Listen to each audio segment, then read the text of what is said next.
আসসালামু আলাইকুম ওয়ারাহমাতুল্লাহি ওয়াবারাকাতুহ। বরকত, এই ছোট্ট শব্দের ভিতরেই লুকিয়ে আছে শান্তি, তৃপ্তি, সাকিনা, আল্লাহর নেয়ামত আর হৃদয়ের আলো। আজ আমি তোমাকে শোনাবো এমন এক গল্প যা শুধু একটি জীবনের নয়, বরং আমাদের সবার জীবনের প্রতিচ্ছবি। একটি অনুধাবন, একটি জাগরণ, একটি পরিবর্তনের গল্প। হুসাইন গ্রামের ছেলে, পরিশ্রমী, সৎ, কিন্তু মনে সব সময় একটা চাপা দুশ্চিন্তা। টাকা আসে কিন্তু টেকে না, খুশি আসে কিন্তু থাকে না, রিজিক আসে কিন্তু বরকত থাকে না। একদিন সকালে কাজের জন্য বের হতে গিয়ে আসমানে তাকিয়ে সে বলে, ইয়া আল্লাহ, কেন আমার জীবন এমন? কেন আমি সব সময় দৌড়াই কিন্তু কোথাও পৌঁছাতে পারি না? তার বুকের ভিতর একটা ভারী চাপ, মনে হয় যেন কেউ তাকে চেপে ধরেছে। হুসাইনের মা অত্যন্ত ধার্মিক মহিলা, ফজরের পর কোরআন তেলাওয়াত করেন, ঘর ভরে যায় নূরে।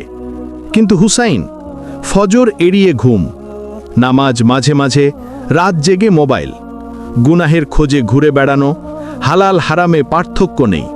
খারাপ বন্ধুরা রক্ত চোষার মতো বরকতটুকু খেয়ে ফেলে। মা অনেকবার ডাকেন, বাবা, বরকত চাইলে নামাজ ধর, বরকত আসে তাকওয়া থেকে। কিন্তু হুসাইন শুনে না।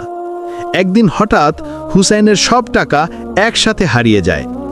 মোবাইলে লোন, বাজারের ধার, কাজের ক্ষতি, সব মিলিয়ে মাথার উপর ঝড়। হুসাইন আকাশের দিকে চেয়ে বলে, হে আল্লাহ, রিজিক দিলেন কিন্তু টিকালেন না কেন? সেই রাতে ঘুম ভাঙে দুঃস্বপ্নে, হৃদয় কেঁপে উঠে। তার মনে প্রথমবার জন্ম নেয় প্রশ্ন, হয়তো আমি ভুল করছি। পরদিন সে গ্রামের মসজিদে যায়। মসজিদের পাশে এক বৃদ্ধ আলেম বসেছিলেন, চোখে নূরের আলো, কাঁধে সবুজ গামছা। হুসাইন বসে পড়ল তার সামনে। বৃদ্ধ আলেম শান্ত কণ্ঠে জিজ্ঞেস করলেন, ছেলে, হৃদয়টা কি ভারী হয়ে গেছে? হুসাইন বিস্মিত, কে তাকে বলল, কিভাবে জেনে গেলেন? হুসাইনের চোখে পানি চলে আসে। আলেম বললেন, যেখানে বরকত নেই সেখানে সব থাকলেও কিছুই থাকে না। বৃদ্ধ আলেম বললেন, ছেলে, বরকতের 6টা দরজা আছে, যেগুলো বন্ধ করলে জীবন অন্ধকার হয় আর খুললে জীবন আলোয় ভরে যায়। তিনি বললেন, ফজরের বরকত রিজিকে পড়ে, যে ফজর হারায় সে দিনের বরকত হারায়।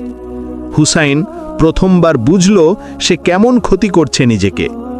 যে রিজিকে হারাম মেশে বরকত পালিয়ে যায়। হুসাইন অনেক কাজে শর্টকাট নিত, টাকার পেছনে ভুল পথ ধরত।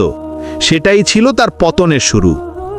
মায়ের দোয়া বরকতের বৃষ্টি। মায়ের কথা না শোনা, তার দোয়া এড়িয়ে যাওয়া, এটা ছিল তার ভুল। শুকর করলে বরকত বাড়ে, না করলে কমে যায়। হুসাইন সবসময় অভিযোগ করত, দাও, আল্লাহ দেবে। দান বরকতের দরজা খুলে দেয়। সে কখনো মন খুলে দান করেনি। গুনাহ বরকতের আগুন, যেখানে পড়ে সব পুড়িয়ে ফেলে। ওই রাতেই হুসাইন তওবা করে, সেজদায় মাথা রেখে শিশুদের মতো কাঁদতে থাকে, ইয়া আল্লাহ, আমি পথভ্রষ্ট ছিলাম, আমাকে মাফ করে দিন, আমাকে বরকতময় জীবন দিন। তার কান্নায় মসজিদের মেঝে ভিজে যায়, হৃদয়ের গন্ধ বদলে যায়, আত্মার অন্ধকার ফাটতে শুরু করে। প্রথম দিন কষ্ট হলো, দ্বিতীয় দিনও, তৃতীয় দিনে সে টের পেল হৃদয়টা যেন হালকা। ফজরের উঠার সাথে সাথে তার জীবনে প্রথম বরকত নামল।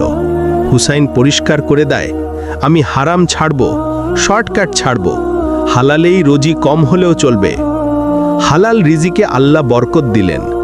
মায়ের পা টিপে দেয়, মায়ের জন্য চা বানায়, মায়ের দোয়া ঝরে পড়ে তার মাথায়, আল্লাহ তোমাকে বরকতময় জীবন দিন বাবা। এই দোয়া তার জীবনের মোড় ঘুরিয়ে দেয়। একদিন সে 200 টাকা দিয়ে একটা গরিবকে খাবার দেয়।